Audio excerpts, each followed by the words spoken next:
Hello दोस्तों, मैं श्रेयांश आपका स्वागत करता हूं आपके अपने YouTube channel path of success UP पर। दोस्तों, आज हम फिर से लेके आ गए लेक्चर चौथा, जिसमें हम पढ़ेंगे अमाशय। हमने लेक्चर तीसरे में बताया था कि नेक्स्ट टॉपिक हमारा रहेगा अमाशय। अमाशय के बारे में फुल इंफॉर्मेशन हम आपको देंगे। इससे पहले जो इस चैनल पे नया है, चैनल को सब्सक्राइब कर लीजिए, बेल आइकन का बटन प्रेस कर लीजिए। हमने एक बात कही थी अगले वीडियो में, कहा था कि जो बच्चों यानी कि जो भाई बहन को प्रॉब्लम हो, अपना प्रॉब्लम मैसेज में यानी कि कमेंट में कमेंट करे, हम लोग उसे बताएंगे। एक भाई हैं जिसका नाम है टॉपर गाइड 27 के नाम से उनकी आईडी है। उनकी प्रॉब्लम है कि हम 12 घंटा तो पढ़ते हैं पर हमें कुछ समझ नहीं आता। भाई 12 घंटा पढ़ो, अच्छे से पढ़ो। और उनको नोट्स की प्रॉब्लम है। नोट्स हमने मैसेज में बता दिया कि जो रिवीजन क्लास होती है, जैसे ये पढ़े फिर रिवीजन करें, इसी से नोट बनाइए। हम हर एक टॉपिक बताते हैं, आप लोग क्लास से ही नोट बना लीजिए खूब अच्छे ढंग से, एक टॉपिक बाय टॉपिक। भाई से निवेदन है कि हर एक टॉपिक को अच्छे ढंग से किसी कॉपी में लिखें। लेक्चर फर्स्ट को भी देखें, सेकंड को देखें, थर्ड, ये चौथा आपके सामने है। चलिए दोस्तों, हम शुरू करते हैं अमाशय। अमाशय अध्याय 5 जीव प्रक्रम लेक्चर 4 है। इसमें लिखा है कि मुख गुहा के बाद ग्राफ नली, यानी कि मुख गुहा के बाद ग्राफ नली से होते हुए भोजन सीधा अमाशय में जाता है। दोस्तों, हमने लेक्चर 3 में बताया था कि जब हम भोजन करते हैं, हमारे मुख से होते हुए ग्राफ नली में जाएगी, ग्राफ नली के बाद तब भोजन सीधे हमारे अमाशय में पहुंचता है या पहुंचेगी। एक बार फिर से देखिए, मुख गुहा के बाद जो हम भोजन करते हैं, पहले मुंह में जाएगा, ये नहीं कि सीधे अमाशय में चला जाएगा। पहले मुंह में जाएगा, फिर ग्राफ नली से होती हुई भोजन सीधा अमाशय में पहुंचता है। कहाँ पहुंचता है? अमाशय में पहुंचता है। यहाँ पर अमाशय आहार नली का सबसे चौड़ा भाग होता है। जो आहार नली है, अमाशय आहार नली का सबसे चौड़ा भाग है। जैसे मान लीजिए ये हो गया आहार नली, इसी का भाग यानी सबसे चौड़ा भाग अमाशय है। यानी कि जहां पर हम लोगों का पाचन होता है, ये अमाशय है। अमाशय यानी कि आहार नली का सबसे चौड़ा भाग अमाशय होता है। और फिर लिखा है जो एक थैली नुमा होता है, यानी कि एक थैली, जैसे हम लोग कहते हैं पन्नी, इस थैली नुमा है। ये तो थैली एक दिया तो रहता है, थैली नुमा होता है। और फिर अमाशय में भोजन लगभग 4 घंटे रहता है। जो हम लोग खाते हैं वो हमारे अमाशय में यानी कि स्टमक यानी पेट कहते हैं हिंदी में, हमारे अमाशय में लगभग 4 घंटा रहता है, तभी उसका पाचन अच्छे ढंग से होता है। फिर अमाशय को 3 भागों में विभाजित किया गया है, यानी कि जो अमाशय है उसे 3 भागों में विभाजित किया गया है। कौन कौन से भाग है? पहला है कार्डियक, दूसरा फंडिक, तीसरा पाइलोरिक। दोस्तों, तीसरा पाइलोरिक। चलिए एक बार हम फिर से समझाएंगे अच्छे से। हम कहे थे अगले वीडियो में कि हम बार बार समझाएंगे, जब तक आपको समझ नहीं आएगा तब तक हम आपके साथ रहेंगे। दोस्तों, इस चैनल को सब्सक्राइब कीजिए, शुरू से लेके अंत तक हम लोग आपके साथ खड़े रहेंगे, जब तक कि क्लास 10th का बोर्ड का एग्जाम ना हो जाएगा, तब तक हम लोग आपके साथ रहेंगे। आप लोग बस इस चैनल को सब्सक्राइब कीजिए, बेल आइकन का बटन प्रेस कीजिए और वीडियो का लिंक अपने सारे दोस्तों के पास शेयर कीजिए। चलिए दोस्तों, एक बार हम फिर से अच्छे समझते हैं, उसके बाद पढ़ेंगे कि अमाशय का भाग। आज बहुत छोटा सा टॉपिक है, बस अमाशय के बारे में पढ़ेंगे। जो अगला क्लास आएगा उसमें लीवर्स रहेगा, पित्ताशय रहेगा, उसमें थोड़ा बड़ा होगा। हम एक एक टॉपिक रोज बताएंगे। आप लोग, हम कम बताते हैं कि आप लोगों को अच्छे समझ में आए। एक ही टॉपिक पढ़ो पर अच्छे से पढ़िए। चलिए दोस्तों, अमाशय यानी कि स्टमक। देखिए, मुख गुहा के बाद ग्राफ नली, यानी कि मुख गुहा के बाद ग्राफ नली से होती हुई भोजन अमाशय तक पहुंचता है। जो हम खाएंगे, दाल चावल रोटी सब्जी पूड़ी पनीर, ये सब पहले हम लोगों को मुंह में जाएगा, तब ग्राफ नली में आएगा, ग्राफ नली से होते हुए अमाशय में आएगा। अमाशय ग्राफ नली का सबसे चौड़ा भाग होता है। हमने यहाँ पर बताया चित्र में, ये जो अमाशय है ये ग्राफ नली का सबसे चौड़ा भाग है। इसकी चौड़ाई देखिए और ये नली का देखिए, इससे दुगना है यानी कि चौड़ा है, जो एक थैली नुमा होता है। ये जो हमारा अमाशय है एक थैली नुमा यानी कि थैली के आकार में है। अमाशय में भोजन लगभग 4 घंटे तक रहता है। हमने बताया ना, जो हम खाए पिएंगे वो हमारे अमाशय में यानी कि स्टमक में करीबन लगभग 4 घंटे स्टोर रहेगा। जब तक उसका अच्छे ढंग से पाचन न हो जाए तब तक वो हमारे अमाशय में ही रहेगा। अमाशय को 3 भागों में विभाजित किया गया है दोस्तों। अमाशय को 3 भागों में विभाजित किया है। पहला कार्डियक, दूसरा फंडिक, तीसरा पाइलोरिक। ये जो कार्डियक है इसमें एक HCl पाया जाता है यानी कि अम्ल, जो भोजन को गलाता है। ये फंडिक कांटेनुमा होता है। इसके बारे में, तीनों के बारे में हम अच्छे से पढ़ेंगे। आप लोग इसे अच्छे ढंग से कहीं कॉपी में नोट कर लीजिए। हम बार बार उस भाई का कमेंट बता रहे हैं कि टॉपर गाइड 27 जिसकी आईडी हो भाई, वो नोट्स यहीं से बनाइए, आपको कोई प्रॉब्लम नहीं होगा। हर एक सब्जेक्ट का कंटेंट दिया जाएगा इस चैनल पे। दोस्तों आप इसे अच्छे ढंग से नोट कर लीजिए। हम उसके बाद इन तीनों के बारे में बताएंगे, उसके बाद आपको छोड़ दिया जाएगा। कल संडे था इसीलिए क्लास नहीं आ पाया, आज मंडे है। आप लोग अच्छे से पढ़िए दोस्तों, इसे नोट कर लीजिए या स्क्रीनशॉट ले लीजिए। चलिए दोस्तों, आपके सामने है अमाशय, यानी कि अमाशय को 3 भागों में विभाजित किया गया है। हमने बताया ना, अमाशय को 3 भागों में विभाजित किया गया है। पहला कार्डियक, दूसरा फंडिक, तीसरा पाइलोरिक। दोस्तों हम एक एक टॉपिक आपको अच्छे ढंग से बताएंगे। पहला है कार्डियक्स। कार्डियक्स के बारे में जान लीजिए। यह अमाशय का ऊपरी भाग है, यहाँ पर दिख रहा है ना, हमने बता दिया है यह अमाशय का ऊपरी भाग है, कार्डियक्स होता है। यानी कि यह अमाशय का ऊपरी भाग होता है। इसमें HCl यानी कि एक अम्ल होता है। HCl लिख दे रहे हैं, अम्ल होता है जो कीटाणु नाशी होता है। यानी कि जो HCl होता है वो कीटाणु को मारता है। जब हमने भोजन किया था हमारे मुंह में जो एंजाइम्स थे, लाइसोस जो एंजाइम होता है, वो आधा कीटाणु तो मुंह में मार दिया था। अब जो बचा खुचा कीटाणु हो वो यहाँ पर अमाशय में उसका एकदम से नष्ट हो जाएगा। देखिए लिखा है ना, यह अमाशय का ऊपरी भाग होता है। इसमें HCl होते हैं जो कीटाणु नाशी होते हैं। HCl जो हम लोग भोजन को ग्रहण करते हैं मुंह से, फिर अमाशय यानी कि ग्रासनली में आएगा, फिर अमाशय में आएगा। वो भोजन को एकदम सरल रूप में पाचन करता है, यानी कि एकदम सरल बना देता है, एकदम तोड़ मोड़ के एकदम छोटा छोटा बना देता है। HCl एक अम्ल है, यानी कि ये जो अम्ल होता है ये हमारे भोजन को, जो भी पूरी कचौड़ी खाएंगे वो तो बढ़िया रहबे करेगा, वो जो जाएगा गलेगा, जो लार रहता है वो गलाएगा। फिर उसके बाद जब अमाशय में आएगा ये जो LCl यानी कि अम्ल होता है वो गलाएगा, उसे एकदम तरल में बना देगा। यानी कि ये कीटाणु नाशी भी होता है, यानी कि ये कीटाणु भी मारता है। जो मुंह में थे लाइसोसोम एंजाइम था, वो मुंह में कीटाणु मारा, जो थोड़ा बहुत कीटाणु बच जाएगा वो अमाशय में उस कीटाणु का नष्ट हो जाएगा। ये देखिए, ये हमारा कार्डियक्स है, यानी कि ऊपरी भाग जो होता है वो कार्डियक्स होता है अमाशय में। हमने क्या कहा, जब हम भोजन करेंगे पहले मुंह से करेंगे, मुंह में से ग्रासनली में आएगा, ग्रासनली से यहाँ से अमाशय में आएगा। अमाशय में 3 भाग होता है, कार्डियक्स, फंडिक्स, पाइलोरिक। हमने यानी कि कार्डियक्स के बारे में जान लिया। कार्डियक्स अमाशय का ऊपरी भाग होता है, यानी कि जो सबसे ऊपर रहता है अमाशय में वो होता है कार्डियक्स। कार्डियक्स में एक अम्ल पाया जाता है, यानी कि HCl पाया जाता है, जो कि भोजन को अच्छे ढंग से पचाता है।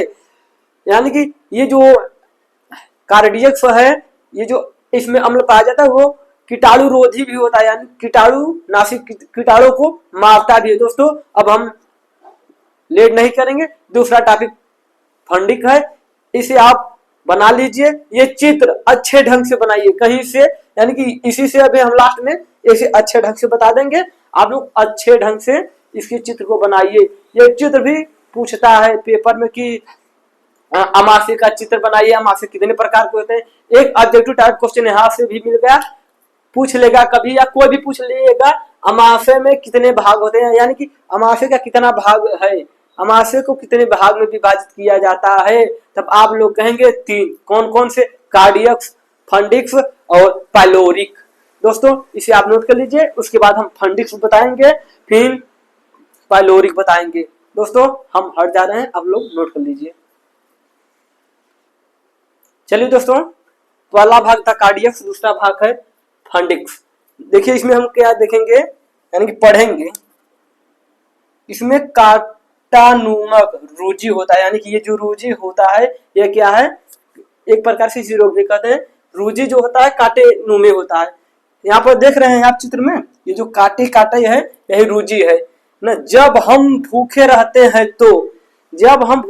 हैं तो ये जो रूजी है हमारे पेट में, यानी कि अमाशय में चुभता है। तभी हम कहेंगे ना कि मम्मी हमें भूख लगी है, मेरे पेट में चूहा कूद रहा है। वो चूहा नहीं कूदता, ये जो रूजी है वही हमारे अमाशय में गड़ता है, यानी चुभता है। इसीलिए यानी कि हमारे पेट में दर्द होता है। तभी हम कहेंगे मम्मी हमें भूख लगा है, हमें जल्दी से खाना दो, हम खाएंगे, मेरा पेट बहुत दर्द कर रहा है। साथियों मेरे भाई, ये जो पेट दर्द करता है, यानी कि जब भूखे रहने पर जो पेट दर्द करता है, यही रूजी जो होता है वही अमाशय में चुभता है। इसीलिए हम लोगों का पेट जो है दर्द करता है। चलिए हम लोग आगे देखते हैं कहाँ पहुंचे थे। भूखे, यानी जब हम भूखे रहते हैं तो ये चुभता रहता है। हमने कहा ना, जब हम भूखे रहेंगे कुछ पेट में रहेगा नहीं तो ये चुभता है। फिर इसके बाद है एवं भोजन को रोक कर रखता है। ये जो रूजी है, यानी कि फंडिक्स का भाग रूजी, यानी कि ये जो काटे मुंह में संरचना है, यही भोजन को लगभग 4 से 5 घंटे तक हमारे अमाशय में स्टोर यानी कि रखता है। जब तक कि हमारे भोजन का पाचन अच्छे ढंग से ना हो पाए तब तक हमारा भोजन यही फंडिक्स में रुका रहता है। जब भोजन का पाचन अच्छे ढंग से हो जाता है, यानी कि भोजन एकदम सरल में हो जाता है, तरल में हो जाता है, तब धीरे धीरे यानी क्रमाकुंचन गति के द्वारा ये आहार नली से होते हुए मल द्वार तक जाता है। दोस्तों ये जो फंडिक्स है आप लोगों को देख कर ही समझ जाना चाहिए ये क्या कहना चाहता है। कितना अच्छा डिफिनीशन लिखा है, यानी कि इसमें काटे नु में रूजी होते हैं। हमने बताया ना, काटे नु में ये जो काटे हैं इसको रूजी कहेंगे। यानी कि जब हम भूखे रहते हैं, यानी जब हम कुछ खाए पिए नहीं रहेंगे, हमारे पेट में चुभेगा और दर्द होगा, तभी तो हम कहेंगे, बार बार बता रहे हैं, मम्मी की याद आएगी, मम्मी हमें भूख लगी है, कुछ दो हम खाए, हमारा पेट ठीक हो। यही है, यानी कि फंडिक्स में ही होता है। एवं यानी कि भोजन को रोक कर रखता है। हमने कहा था, यानी कि अमाशय में जब पढ़ रहे थे कि अमाशय में भोजन लगभग 4 घंटा तक टिका रहता है, यानी कि रुका रहता है, स्टोर रहता है, जो भी कहें। इसी फंडिक्स यानी कि जो है फंडिक्स में भोजन 4 से 5 घंटे तक स्टोर रहता है। दोस्तों कितना अच्छा परिभाषा है, आप लोग इसे स्क्रीनशॉट ले लीजिए या कहीं नोट कर लीजिए। अगला टॉपिक पाइलोरिक, यानी पाइलोरिक के बारे में, हम पाइलोरिक क्या होता है ये बताएंगे। इससे पहले हम बार बार करें, जो बच्चा चैनल पे नया है वो भी चैनल को सब्सक्राइब कर लीजिए और बेल आइकन का बटन प्रेस कर लीजिए और वीडियो का लिंक अपने सारे दोस्तों के पास शेयर कीजिए। क्यों? आप भी पढ़ो, सब पढ़ें, सब पढ़ें, सब बढ़ें, ये अभियान है इस चैनल से। चलिए दोस्तों नोट कर लीजिए, हम तीसरा टॉपिक पाइलोरिक लेके आ रहे हैं, इसे नोट कर लीजिए। चलिए दोस्तों, अमाशय का तीसरा भाग पाइलोरिक। पाइलोरिक क्या होता है अच्छे ढंग से जानेंगे, पाइलोरिक में क्या क्या होते हैं। देखिए इसमें जठर ग्रंथि, जो जठर ग्रंथि होता है वो पाइलोरिक में ही होता है। कोई पूछ लेगा ऑब्जेक्टिव में या कोई भी पूछ लेगा पाइलोरिक यानी कि जठर सॉरी दोस्तों, जठर ग्रंथि कहाँ होती है? तब आप लोग का आंसर होगा जठर ग्रंथि पाइलोरिक में होती है, जिसमें जठर रस निकलता है। जठर ग्रंथि से ही जठर रस का निर्माण होता है। दोस्तों ये जो पाइलोरिक भाग दिख रहा है, इसमें जठर ग्रंथि पाई जाती है और जठर ग्रंथि से ही जठर रस का निर्माण होता है, यानी कि जठर रस निकलता है। अब देखिए जठर रस कितने रसों से मिलकर बना होता है। देखिए यहाँ पर लिखा है जठर रस 2 रसों से मिलकर बना होता है, यानी कि 2 रसों से मिलकर बना होगा। ऑब्जेक्टिव टाइप हम बार बार बता रहे हैं, हर एक टॉपिक में एक 2 3 जितना भी हो सकता है उससे बनने वाला ऑब्जेक्टिव टाइप यानी कि मल्टीपल चॉइस क्वेश्चन हम बताते जा रहे हैं कि इसमें क्या ऑब्जेक्टिव में पूछ लेगा। जैसे इसमें हो गया, पूछ लिया पाइलोरिक में कौन सा ग्रंथि पाई जाती, यानी कि ग्रंथि पाई जाती है, आप लोग क्या कहेंगे? जठर ग्रंथि। और दूसरा, जठर ग्रंथि में क्या निकलता है? जठर रस निकलता है, यानी कि जठर रस कितने रसों से मिलकर बना होता है? जठर रस 2 रसों से मिलकर बना होता है। पहला पेप्सिन, यानी कि पेप्सिन रस है जठर रस का ही, और दूसरा रेनिन। दोस्तों एक बार हम फिर से समझा दे रहे हैं शुरू से, यानी कि आमाशय, पहले जो हम भोजन करेंगे मुंह में से ग्राफ नली से होते हुए आमाशय में आ गया, यानी कि ये आहार नली का सबसे चौड़ा भाग होता है आमाशय। कोई पूछ लिया, यानी कि आहार नली जो होता है उसका सबसे चौड़ा भाग क्या होता है? आप लोगों का आंसर होगा कि आमाशय जो है आहार नली का सबसे चौड़ा भाग होता है।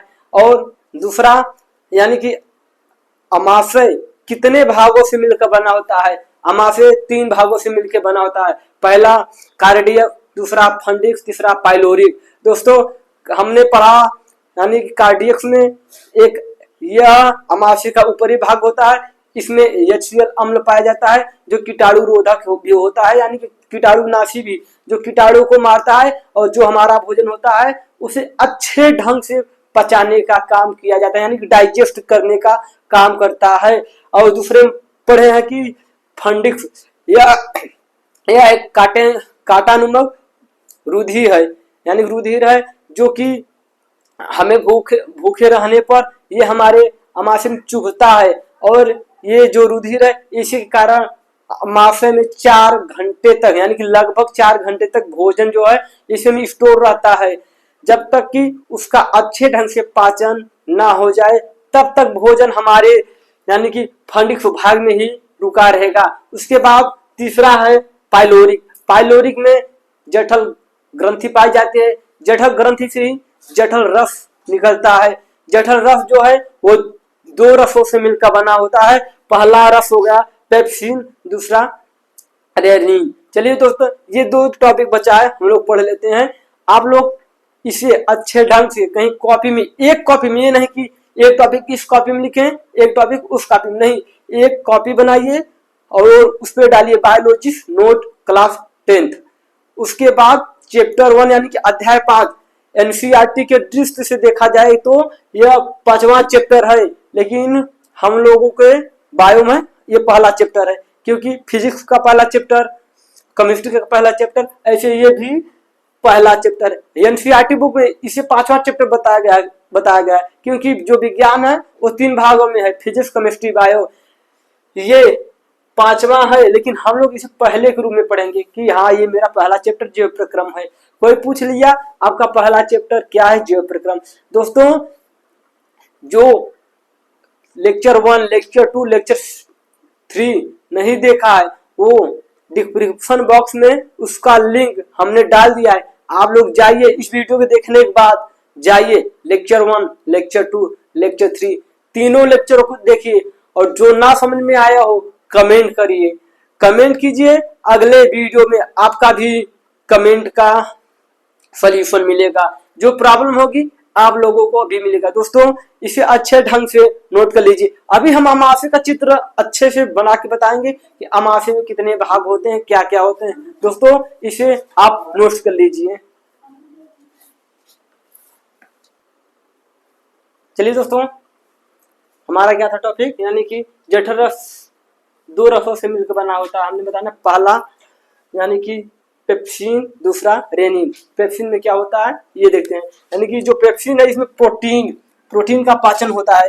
यानी कि जो हमने भोजन किया था उसका पाचन हुआ, उसमें जो प्रोटीन निकलेगा उसका पाचन कौन सा रस करेगा, ये जो है पेप्सिन। ये जो रस है वही प्रोटीन का पाचन करेगा। और यानी कि पेप्सिन को पेप्टाइड्स में तोड़ेगा। यानी कि जो प्रोटीन होता है उसका पाचन तो किया, कौन सा पेप्सिन ने उसका पाचन किया। फिर जो उसमें बचा होता है पेप्साइन को पेप्टाइड्स में तोड़ेगा। यानी तोड़ता है जो हमने पाचन किया, यानी कि जो हमने भोजन किया उसमें से जो प्रोटीन निकला उसका पाचन कौन रस करेगा, पेप्सिन। ऑब्जेक्टिव टाइप फिर बन गया। आप लोग पूछिए कहाँ पर, देखिए अब यहाँ पर एक ऑब्जेक्टिव टाइप मिल गया। पूछ लेगा कभी भी या कोई भी एग्जाम में, या कोई भी व्यक्ति लोग, आपके पापा मम्मी बड़े भैया चाचा जो भी हैं, पूछ लेंगे बबुआ बताओ ये जो प्रोटीन होता है उसका पाचन कौन सा रस करता है, तब आप लोग क्या कहेंगे, उसका पाचन पेप्सिन करता है। प्रोटीन का पाचन पेप्सिन करता है, पेप्सिन को पेप्टाइड्स में तोड़ता है। यानी जो प्रोटीन होता है उसका पाचन हुआ, फिर जो बचा होता है ना पेप्सिन उसको पेप्टाइन में तोड़ता है। दोस्तों एक टॉपिक और है रेनिन, उसके बारे में हम लोग पढ़ लेंगे, उसके बाद क्लास को छोड़ दिया जाएगा। दोस्तों जो आपको ना समझ में आया हो कमेंट कीजिए, अगले वीडियो में सबसे पहले जो ना समझ में आया होगा वही आप लोगों को समझाया जाएगा। दोस्तों इसे जल्दी से नोट कीजिए। चलिए दोस्तों हमने क्या पढ़ा था अभी, यानी कि जठर रस किन किन रसों से मिलकर बना होता है। हमें बताता जठर रस दो रसों से मिलकर बना होता है, पहला पेप्सिन, दूसरा रेनिन। हम लोग रेनिन के बारे में जानेंगे कि रेनिन से क्या क्या होता है, क्या क्या फायदा होता है। चलिए दोस्तों यहाँ पर है लिखा है, यानी कि यह दूध को, यानी कि दूध को पचाने में सहायक होता है। यानी कि जो हम लोग दूध पिएंगे, यानी कि जो हम लोग पिएंगे, छोटे बच्चे पिएंगे, बड़े लोग पिएंगे, ये जो रेनिन एंजाइम्स यानी कि कह सकते हैं रस जो होता है, वे दूध को हमारे आमाशय में ही अच्छे ढंग से पचाने का काम करता है। चलिए दोस्तों आगे लिखा है, यानी कि यह एक विशेष प्रकार का एंजाइम्स होता है। हमने आपको कल वाले लेक्चर में बताया था एंजाइम्स क्या होता है, हम फिर से बता दे रहे हैं। यानी कि एंजाइम्स रासायनिक पदार्थ होता है जो ग्रंथियों को रिलीज करता है, यानी ग्रंथियों को छोड़ता है। ये देखिए जो बच्चों में ज्यादा मात्रा में स्रावित होता है, यानी कि जो छोटे बच्चे होते हैं उनमें रेनिन की मात्रा अत्यधिक होती है, यानी कि ज्यादा होती है। क्यों, जो छोटे बच्चे होते हैं वो तो दाल चावल रोटी ये सब खाएंगे नहीं, उन्हें बस क्या चाहिए, दूध। और दूध को पचाने में कौन सी एंजाइम्स यानी कौन सा रस सहायक होता है, ये रेनिन जो है वो दूध को अच्छे ढंग से पचाने का काम करता है। दोस्तों जिसे दूध ना पचता हो, यानी कि जो दूध पिए पेट खराब हो जाए, उनके अंदर ये जो रेनिन है इसकी मात्रा कम होती है, इसीलिए उन लोगों को दूध नहीं पचता। चलिए दोस्तों आगे क्या लिखा है, यह दूध में मौजूद जो कैल्शियम होता है, यानी कि जो दूध में कैल्शियम की मात्रा पाई जाती है उसे कैल्शियम यानी कैल्शियम पराकैल्शिनेट यानी कि जो पराकैल्शिनेट के रूप में बदल देता है। दोस्तों हमारी मानिए तो, यानी कि जो बच्चा जन्म लिया है उसे 7 महीने से ज्यादा तक माँ का ही दूध देना चाहिए, क्योंकि माँ के दूध में कैल्शियम जो होता है वो अधिक मात्रा में पाया जाता है। और दूध को पचाने के लिए रेनिन एंजाइम्स की जरूरत होती है। जिस व्यक्ति यानी कि जिस बच्चे में दूध नहीं पचता उसमें रेनिन की मात्रा बहुत कम होती है। रेनिन की मात्रा कम होने के कारण ही दूध नहीं पचता। दोस्तों हम एक बार लास्ट बार आप लोगों को अच्छे समझाना चाहते हैं, यानी कि बार बार समझाएंगे, जब तक आप लोगों को समझ नहीं आएगा तब तक समझाएंगे। पर एक निवेदन करेंगे, इस चैनल को सब्सक्राइब कर लीजिए, बेल आइकन का बटन प्रेस कर लीजिए, और जो लेक्चर 1, लेक्चर 2, लेक्चर 3 ना देखा हो वो डिस्क्रिप्शन में नीचे दिए गए डिस्क्रिप्शन बॉक्स में उसका लिंक है, जाइए लेक्चर 1, लेक्चर 2, लेक्चर 3। देखिए शानदार तरीके से पढ़ा गया है। आप लोगों को जो भी प्रॉब्लम है कमेंट कीजिए, अगले वीडियो में आपके प्रॉब्लम का सलूशन होगा। चलिए दोस्तों एक बार हम अच्छे से देख लेते हैं। अमाशय के अंदर हमने अभी बताया ना, अमाशय 3 भागों में है। पहला कार्डियक, फंडिक्स, पाइलोरिक। चलिए पाइलोरिक में ही ये पेप्सिन और रेनिन आता है। पेप्सिन का काम होता है प्रोटीन को पचाना, और रेनिन का काम होता है जो दूध है उसे को पचाना, यानी कि जो दूध होता है उसे अच्छे ढंग से पचाना। दोस्तों हम बार बार कह रहे हैं, जिसको दूध ना पचता हो उसके अंदर रेनिन की कमी होती है। चलिए हम अच्छे से देख लेते हैं, यानी कि यह दूध को पाचन, यानी कि पाचन में सहायता होता है, यानी दूध को पचाने में सहायता होता है। इसमें जो भी टूटियां हैं, आप लोग समझदार हैं, आप लोग अपने से सही कर लीजिएगा। यह एक विशेष प्रकार की एंजाइम, हमने बताया एंजाइम रासायनिक पदार्थ है जो ग्रंथियों को रिलीज करता है, जो बच्चों की मात्रा में, यानी कि बच्चों में ज्यादा मात्रा में प्रवृत्त होता है, यानी कि बच्चों के अंदर रेनिन अधिक मात्रा में पाया जाता है। इसी कारण बच्चे कितना भी दूध पिए उनका दूध जो होता है पच जाता है। इधर देखिए, यह दूध में मौजूद कैल्शियम को, जो दूध में मौजूद कैल्शियम होता है उसको कैल्शियम पैरा कैल्सिनेट के रूप में बदलता है। दोस्तों हमने बताया था कि अमाशय का चित्र आप आसान से तरीके हम बता सकते हैं। देखिए इधर पहले ये हो गया आहार नली की, ये थोड़ा सा इधर कीजिए, ऐसे कीजिए, फिर इसको ऐसे करके देखिए बन गया हमारा अमाशय। अमाशय में ऊपरी भाग क्या होता है, कार्डियक्स। आप लोग लिख लीजिएगा, पर चित्र बनाए थे नहीं, अपने से चित्र बनाना सीखिए। चित्र जानते रहेंगे, पेपर में चित्र भी पूछता है, यानी कि डायग्राम से भी पूछता है। यहाँ पर अमाशय ये जो रुधिर है काटेनुमा, यानी कि किसमें है, फंडिक्स में होता है ना। जो भूख लगेगा तो ये चुभेगा तभी पेट में दर्द होगा, ऐसे नहीं कहते कि पेट में चूहा कूदता है, इसी से होता है, ये चुभता है तब पेट को दर्द होता है। चलिए दोस्तों आज के लिए बस इतना ही, मिलते हैं हम आपसे अगले क्लास में।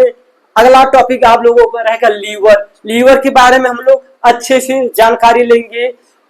आप लोग फिर से करें, जो चैनल पे नया हो वो चैनल को सब्सक्राइब कर लीजिए, इससे आप ही लोगों का फायदा होगा। हम जैसे ही वीडियो अपलोड करेंगे आप लोगों के पास तुरंत ही वीडियो का नोटिफिकेशन पहुंच जाएगा, और आप तुरंत ही क्लास को ज्वाइन करके अपना सिलेबस कंप्लीट कर सकते हैं। दोस्तों आज के लिए बस इतना ही, मिलते हैं नए क्लास में नए टॉपिक के साथ। जय हिंद, जय भारत दोस्तों।